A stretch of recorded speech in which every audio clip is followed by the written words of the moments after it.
Welcome to AP sir classes. AP sir classes के YouTube channel में आप सभी बच्चों का स्वागत है।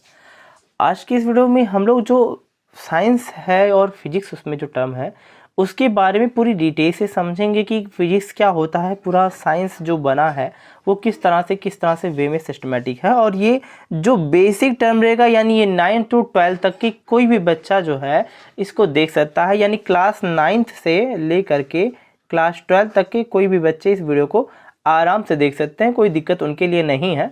और अच्छे से समझेंगे तो हर बातें उनको समझ में आएंगी। हम लोगों ने जैसे आपको बताया कि भाई आप लोगों का जो लाइव स्ट्रीम का चैनल है वो और लगातार चल रहा है, और हैप्पीनेस वाली बातें यह है कि आप सभी के लिए बहुत ही बेहतर कोशिश की जा रही है कि ये जो क्लास है एपी सर क्लास ये आपके लिए बहुत ही बेहतर वर्क कर सके। ठीक है, तो सभी बच्चों को 9 to 12 वाले बच्चे जितने भी हैं सभी बच्चों को स्पेशली 10th और 12th वाले बच्चे काफ़ी ध्यान देना और अच्छे से समझना, हर चीज़ों को एंजॉय तरीके से आपको हर बातें इसी स्माइली की तरह अच्छे से समझ में आएंगी। ठीक है, तो ये आप लोगों के लिए डिजाइन किया था, कैसा लगा कमेंट करके जो बताना। ठीक है, तो आगे बढ़ते हैं हम लोग सेक्शंस में। ठीक है बच्चे, तो देखिए ध्यान से, अभी हम लोग पढ़ते हैं पहले साइंस। ठीक है, तो देखो शुरुआत क्या होती, कहते हैं first impression is the last impression. तो पहली चीज होती है कि पहला इंप्रेशन मेन मायने रखता है हमारे लिए। ये मैंने आप लोगों के लिए बनाया है, कुछ अच्छे तरीके से डिजाइनिंग देखना क्या चीजें हैं।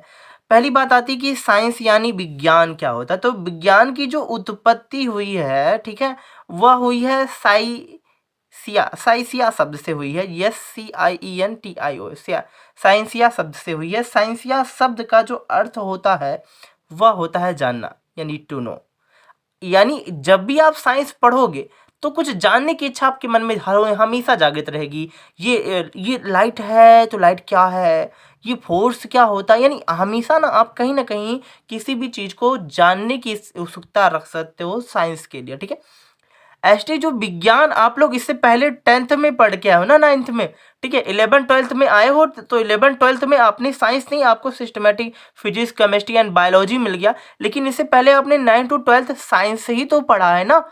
साइंस यानी विज्ञान, तो उसके जनक जो रहे हैं वह अरस्तु हैं। ठीक है, अगर जो आपसे कोई पूछता कि साइंस के जनक कौन से हैं तो साइंस के जनक अरस्तु होते हैं। ठीक है, साइंस की जो हम लोग आगे बढ़ेंगे तो साइंस की तो हम लोगों ने 3 ब्रांचेस कर दी हैं, 3 शाखाएं कर दी हैं। ठीक है, जो शाखा हम लोग पढ़ते आते हैं, पहली शाखा क्या है, फिजिक्स, यानी कि जिसे भौतिक विज्ञान कहते हैं। इसके अंतर्गत हम लोग जो भी भौतिक विधियां होती हैं, यानी कि फोर्स क्या होता है, इन सब के बारे में, और जो भौतिक यानी कि फिजिकल प्रकृति में जो घटनाएं हो सकती हैं उन सब के फिनोमेना को हम लोग समझते हैं इस फिजिक्स के अंतर्गत। और जो केमिस्ट्री हम लोग की होती है यानी कि रसायन विज्ञान, इसके अंतर्गत जो द्रव्य होता है, पदार्थ होता है, उनके संगठन, कितनी वैल्यू है, क्या चीज़ें, इसके बारे में हम लोग यहाँ पर पढ़ते हैं अच्छे तरीके से। साथ ही साथ जो बायोलॉजी होती है इसमें हम जीवों के बारे में अच्छे, यानी लिविंग्स जो होते हैं, लिविंग्स वाले पार्टिकल जो होते हैं, ठीक है, उनके बारे में हम अध्ययन करते हैं इसमें। ठीक है, तो ये पूरी चीज़ें हमने आपको बताई। तो देखते हैं भाई कि जो फिजिक्स है यानी कि भौतिक जो है विज्ञान है, यह कैसे हुआ। तो देखो भौतिक विज्ञान जो है फ्यूजिस शब्द से लिया गया है, फ्यूजिस शब्द से लिया गया है। ये भी लैटिन वर्ड है। यहाँ ये जो आपको मिला है ग्रीक वर्ड, यानी ये भी आपको जो है साइसिया जो शब्द है वो भी ग्रीक वर्ड है, यह भी ग्रीक वर्ड ही है। फ्यूजिस जो है उसका अर्थ होता है नेचर, ठीक है, यानी प्रकृति।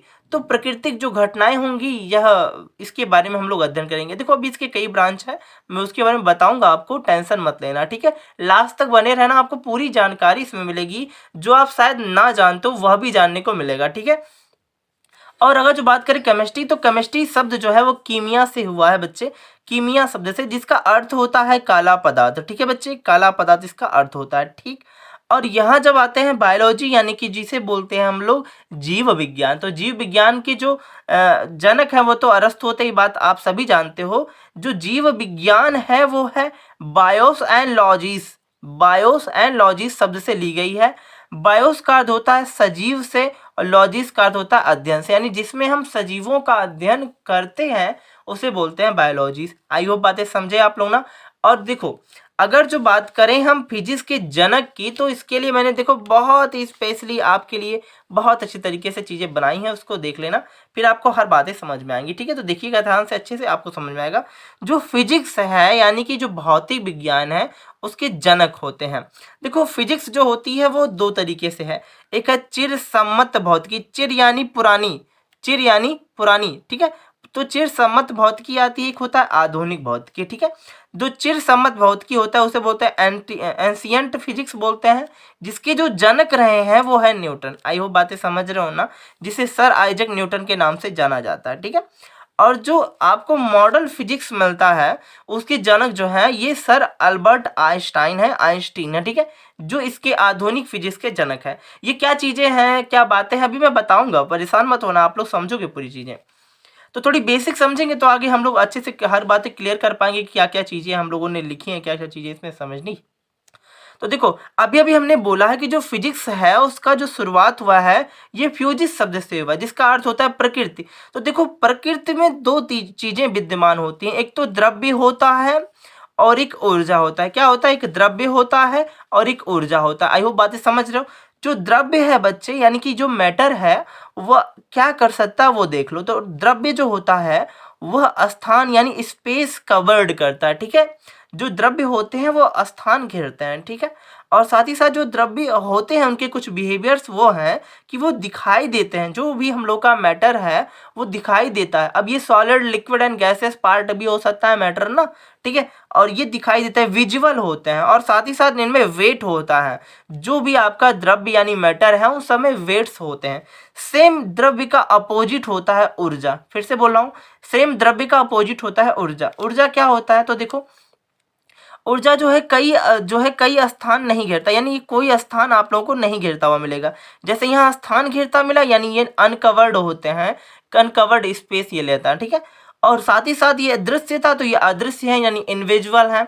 और ये जैसे वेट लेता तो ये अनवेटलेस होते हैं, यानी कि इसमें वेट नहीं होती है, द्रव्यमान नहीं होता है।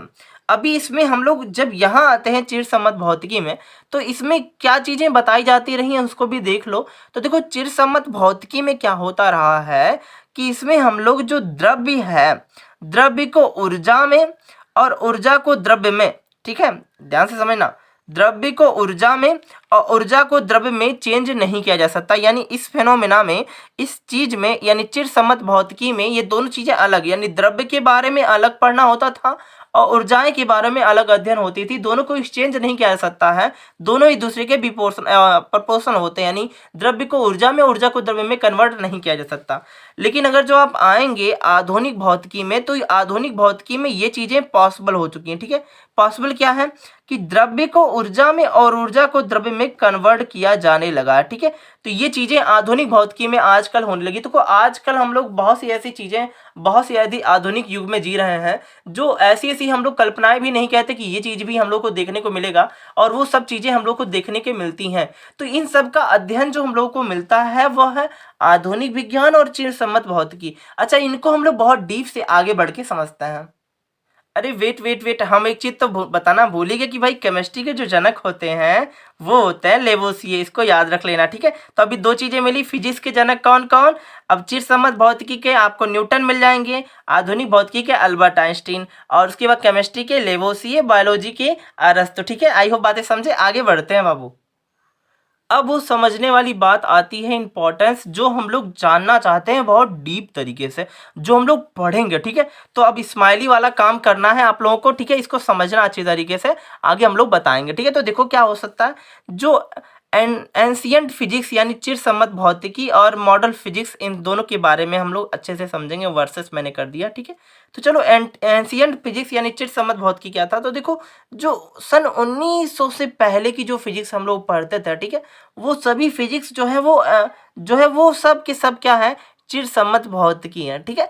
और अगर जो हम मॉडल फिजिक्स की बात करें तो ये सन 1900 के बाद की जो फिजिक्स अभी अभी खोजी गई है वो सभी हम लोग का आता है मॉडल फिजिक्स। देखो एक बात और बता दूं मैं आपको, सन 1905 ईस्वी में अल्बर्ट आइंस्टीन ने एक सिद्धांत दिया था जिसे हम कहते हैं सापेक्षता का सिद्धांत। यही सिद्धांत ने तो तहलका मचा दिया पूरे फिजिक्स में, ठीक है। सापेक्षता का सिद्धांत, इसमें पहली बार हुआ था कि एनर्जीज को मास में कन्वर्ट किया गया था। मास कन्वर्ट, उन्होंने बोला था एनर्जीज कन्वर्ट टू मास।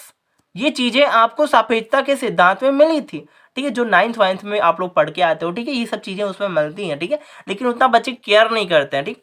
फिर भी हम लोग आगे बढ़ के देखो एक सिस्टमेटिक तरीके से इसको समझ लेते हैं, फिर इसको समझ लेंगे, ठीक है। तो देखो जो एंशियंट फिजिक्स यानी चिरसमत भौतिकी है, इसके कई ब्रांचेस हैं, कई शाखाएं हैं, कई बिंदु हैं। तो चलो इनकी पहली बिंदु को हम लोग समझते हैं, जो आती है यांत्रिकी यानी जो मैकेनिक्स आता है, ठीक है, जो आप पढ़ रहोगे और लगातार पढ़ते भी हो। देखो जो यांत्रिकी यानी मैकेनिक्स आता है ये 9th का पोजीशन है। जैसे गति पढ़ते हो यानी मोशंस पढ़ते हो, उपकरण इसमें पढ़ने होते हैं, इसकी यंत्र पढ़ने होते हैं, साथ ही साथ सिद्धांत यानी जब आप मोशन की पूरी बातें समझते हो, यांत्रिकी का अर्थ मोशन से, उनके उपकरण से, उनके यंत्र से, ये सब चीज़ें आप लोग क्या पढ़ते हो, यांत्रिकी यानी मैकेनिक्स में पढ़ते हो। आप समझ में आई बातें। और सेकंड जो हम लोग का इसमें जो शाखा आ जाता है वह यह है कि स्थिर वैद्युतिकी यानी इलेक्ट्रोस्टैटिक्स। इलेक्ट्रोस्टैटिक जो कि क्लास 12th का पार्ट है, बहुत ही अच्छा, जो 8 नंबर में आता है। अब इसमें क्या क्या चीज़ें मिलती हैं देखने को, ये देखो, इसमें आपको आवेश मिलेगा यानी चार्ज मिलेगा, ठीक है, चार्ज मिलेगा। और साथ ही साथ इसमें आप विद्युत धारा पढ़ते हो और उनसे जुड़ी हुई कुछ उपकरणों के बारे में, जैसे जनरेटर, ट्रांसफार्मर, ये सब चीज़ें 12th में है बाबू, ठीक है, समझ में आ रही बातें। ये सब चीज़ें आप पढ़ते हो इसमें। और साथ ही साथ जब तीसरा इसकी शाखा, इनकी ब्रांचेस की बात करें तो ये आती है प्रकाशिकी यानी ऑप्टिक्स। ऑप्टिक्स जो होता है वह जो है वह एक प्रकार की लाइट होती है, यानी लाइट के फॉर्मेट में। अब लाइट में कई चीज़ें आपको मिलेंगी, परावर्तन, अपवर्तन, विवर्तन, व्यतिकरण, ये सब चीज़ें आपको देखने को मिलती हैं इनमें। साथ ही साथ इनके सिद्धांत और इनके जो नियम से, ये सब चीज़ों को हम लोग इस फिजिक्स में पढ़ते हैं प्रकाशिकी में, जो क्लास 12th का पार्ट भी है और क्लास 10th का भी पार्ट है, ठीक है। आई होप बातें समझ रहे हो, ये भी 10th का पार्ट भी है, ठीक है, कुछ मात्रा में। और जो आप लोग पढ़ते हो, देखो ये पुरानी, आप लोग क्या पढ़ रहे हो, ये पुरानी पढ़ रहे हो ना, यानी एंशियंट फिजिक्स पढ़ रहे हो ना, चिरसम्मत भौतिकी, यानी ये पुरानी ही आप पढ़ रहे हो, जिसके जनक कौन से हैं, न्यूटन, ठीक है, इसको याद रखना। और एक और इसमें ब्रांचेस है जिसे बोलते हैं उष्मागतिकी यानी थर्मोडायनेमिक्स, जो क्लास 11th में पढ़ने को मिलता है, ठीक है। इसके अंतर्गत इसमें हम पढ़ते हैं इनके नियम, उष्मागतिकी के नियम, इनके प्रयोग, ये सब फिनोमेना के बारे में हम लोग अच्छे से समझते हैं। तो आपको समझ में आया होगा, आई होप, कि एंशियंट फिजिक्स क्या है, इसके अंतर्गत हम लोगों को क्या चीज़ें पढ़नी होती हैं, ठीक है। तो आगे बढ़ के हम लोग थोड़ी सी बातें और करेंगे, जो हम लोग का मॉडर्न फिजिक्स है। अभी अभी हमने बता ही दिया कि 1905 में अल्बर्ट आइंस्टीन ने सापेक्षता के सिद्धांत के बारे में इन्होंने बता दिया ही था, जिसके बेसिस पे धीरे धीरे इन्वेंशंस हुए। इनकी शाखाएं कुछ इस तरह हुई। इनकी पहली शाखा का जो नाम है वह है भौतिकीय, जो है नाभिकीय भौतिकी यानी न्यूक्लियर फिजिक्स। देखो जो न्यूक्लियर फिजिक्स है उसके अंतर्गत कई चीज़ों का हम लोगों ने उपकरण का खोज भी किया और कई चीज़ें आगे बढ़ती गईं, जैसे परमाणु अस्त्र शस्त्र के बारे में, यानी एटॉमिक जो है वेपन्स के बारे में, हथियारों के बारे में हम लोगों ने पढ़ा और अच्छे तरीके से ये चीज़ें जाने। और ये देखो आज हाइड्रोजन बम आता है, न्यूक्लियर बम आता है, ये सब जो आपको बम्स दिखेंगे, वेपन्स दिखेंगे, ये सब आपका नाभिकीय फिजिक्स के अंतर्गत यानी न्यूक्लियर फिजिक्स के अंतर्गत आता है।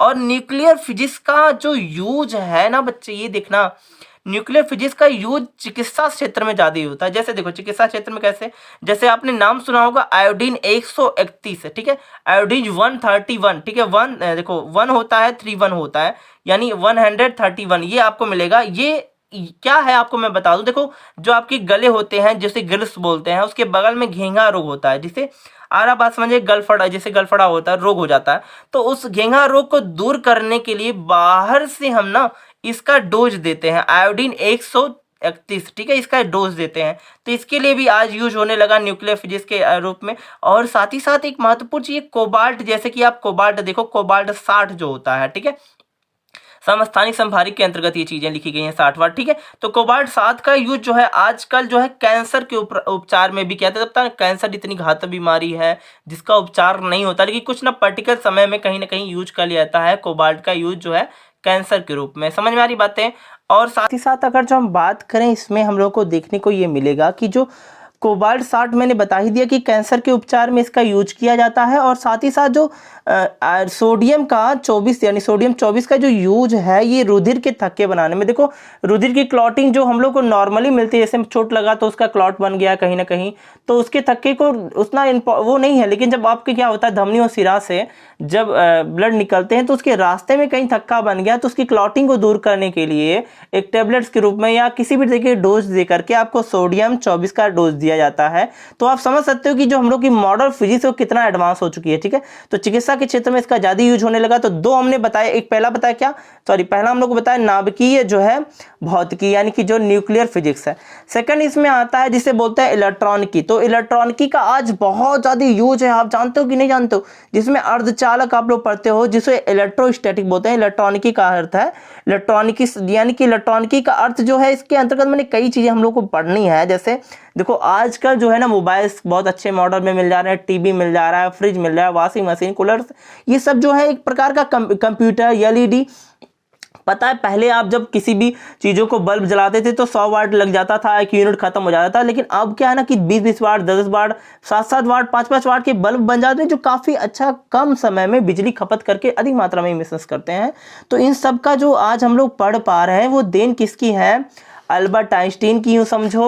और यह किसके अंतर्गत आ रहा है बाबू, ये मॉडर्न फिजिक्स के अंतर्गत है। तो फिजिक्स मैंने बता दिया भाई, एशियंट फिजिक्स आपने पढ़ा है और एंशियंट फिजिक्स पढ़ा है आप लोगों ने, जिसे हमने चित्समत भौतिकी, और एक मॉडर्न फिजिक्स यानी आधुनिक भौतिकी, जिसके अंतर्गत इतनी ब्रांचेस आप लोगों ने अच्छे तरीके से पढ़ी। ठीक है, तो बेसिक ये चीज़ें हम लोगों की थी, और बेसिक में हम लोग और भी कुछ समझ लेते हैं फटाफट, तो आके अच्छे तरीके से हम लोग को पूरी बातें समझ में आ जाएंगी। ठीक है, आई होप आपको समझ में आ जाएगी हर चीज़ है। ठीक है, ये आपके लिए बहुत ही बेहतर तरीके से मैंने डिजाइन किया था कि आप सबको अच्छे से समझ में आए और दिक्कतें आप सभी को किसी भी प्रकार की ना हो। देखो जो फिजिक्स होता है, जो इसमें बहुत ही महत्वपूर्ण चीज़ें ये आती हैं कि भैया जो फिजिक्स है उसकी कहीं ना कहीं राशियां होती हैं।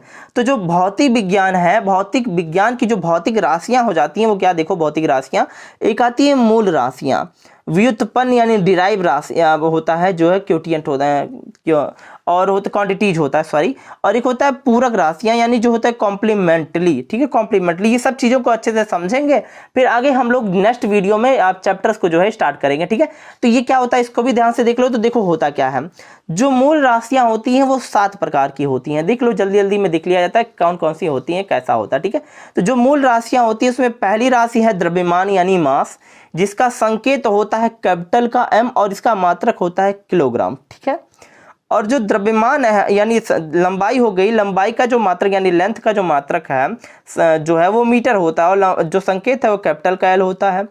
तीसरी जो हम लोग की मूल राशियां आती हैं वो है समय यानी टाइम, जो संकेत कैपिटल T से करते हैं और इसका मात्रक सेकंड होता है, यस इसी से भी डिनोट कर देता है। ठीक है, चौथा जो मूल राशि है वो है विद्युत धारा, विद्युत धारा इलेक्ट्रिक करंट, जिसको कैपिटल I से प्रकट करते हैं और इसका जो मात्रक है वह है एम्पियर है। पांचवा जो हम लोग का है वह है पदार्थ की मात्रा, जिसे बोलते हैं क्वांटिटी बोलते हैं, क्वांटिटी यानी मात्रा होती है, जिसको हम लोग स्मॉल m से, देखो कैपिटल M नहीं करना, कैपिटल M से द्रव्यमान को, स्मॉल m से जो है पदार्थ की मात्रा को, जिसका मात्रक होता है मोल, MOL भी लिख देते हैं, बोलो। ठीक है, और हम लोग पढ़ेंगे आगे जो है छठवीं है वो है तापमान यानी टेम्परेचर। टेम्परेचर का संकेत होता है उसे, अब देखो टेम्परेचर का T से तो डिनोट नहीं कर सकते क्योंकि T से आपने तापमान कर दिया। तो डिनोट करने का दो तरीका, या तो आप क्यू लिखो या तो आप के लिखो, या तो क्यू से डिनोट करते, क्यू यहाँ पर नहीं है, ये वास्तविकता में थीटा है, आप थीटा बोलिएगा। ठीक है, थीटा से डिनोट करो, या तो केल्विन यानी के उसका डिनोट कर देते हैं, जिसका मात्रक होता है केल्विन। ठीक है, और एक 7वां नंबर आएगा जिसे बोलते हैं ज्योतिष तीव्रता यानी लाइट। देखो ज्योतिष यानी कि होता है ज्योति यानी होता है लाइट। ठीक है, तीव्रता यानी इंटेंसिटी, इसका वैल्यू जो इसका संकेत जो होता है उसे CD से प्रकट करते हैं, इसका मात्रक होता है कैंडेला। ठीक है, आई बात समझ में। अब बात आती है कि जो व्युत्पन्न मात्रक है वो व्युत्पन्न मात्रक क्या होता है, इसको समझ लो। तो देखो व्युत्पन्न मात्रक जो होता है उसको देख लो क्या होता है। तो ये जो व्युत्पन्न मात्रक है ये मूल राशियों के आपस में मिलने से प्राप्त होता है। ठीक है, कैसे, देखो जैसे मैंने बोला कि जो चाल है उसका मात्रक क्या होता है, तो चाल बराबर होता है दूरी बटा में समय।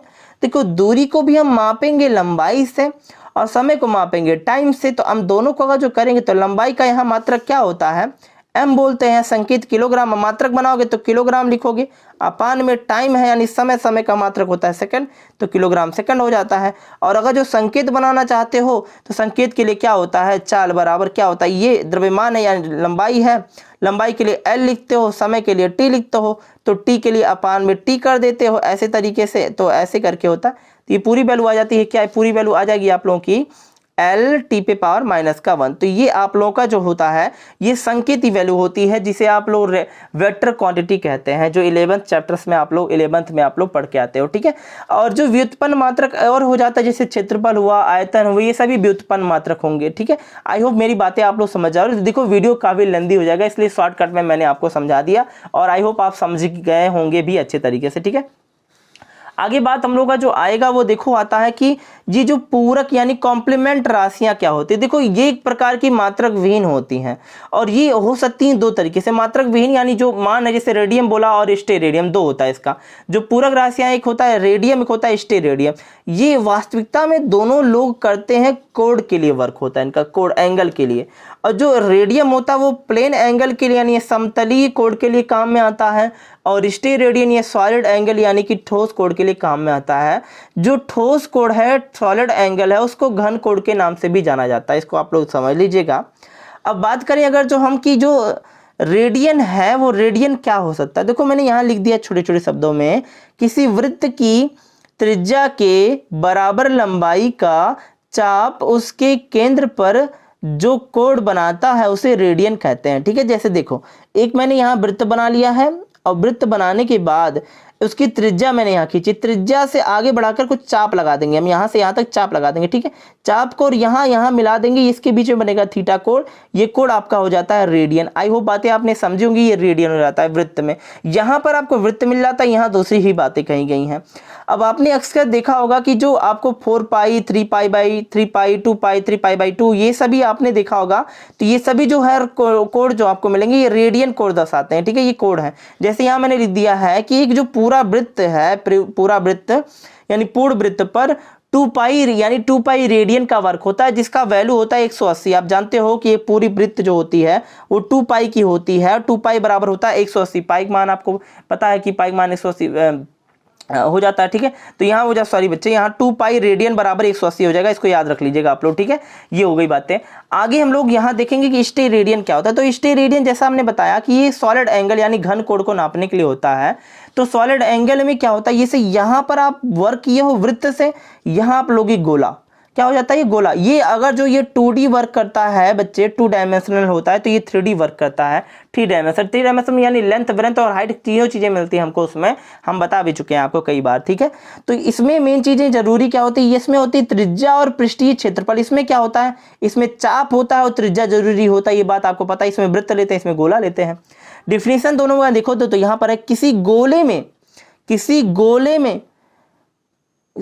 गोले में गोले की त्रिज्या के वर्ग, ठीक है, के बराबर पृष्ठीय क्षेत्रफल उसके पृष्ठ पर लगाए गए वह प्रतीय क्षेत्रफल के उनके केंद्र पर जो कोण बनाता है उसे बोलते हैं स्टेरेडियन कोण। यानी इनके वृत्त के बीच में, यहाँ इसके बीच में दूरी है, ये इसकी घुमावदार तो r स्क्वायर है, ये घुमावदार करने पर जो कोण बनाता है उसे बोलते हैं स्टेरेडियन, ठीक है। आई होप बातें समझ रहे होंगे आप लोग।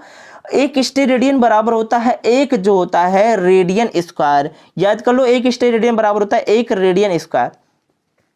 तो ये तो मैंने पूरी बेसिक पार्ट आपको समझाया जो मेरे हिसाब से आपको समझ में आया होगा, ठीक है।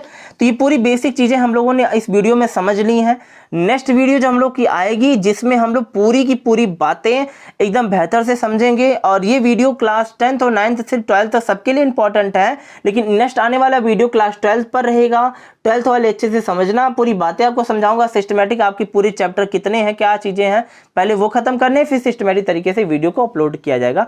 आपको चैनल कैसा लग रहा है जरूर कमेंट करके बताइएगा। वीडियो अच्छा लगे तो शेयर जरूर कीजिएगा मित्रों के साथ, जिससे घर बैठे हुए बच्चे जो हैं वो अच्छे से अपनी प्रिपरेशन कर सकें, और टीचर्स खुद मदद कर रहे हैं आप सभी की, तो आपको इतना समझना चाहिए और कोशिश करना चाहिए कि हम लोग अधिक से अधिक संख्या में पढ़ाई करें, जिससे टीचर्स भी मोटिवेट रहें और हम लोग भी अपनी पढ़ाई कम पैसे में, कम खर्च में, कोई दिक्कत नहीं, बस डाटा यूज करके आराम से पढ़ाई कर सकें, ठीक है। तब तक के लिए धन्यवाद। जय हिंद।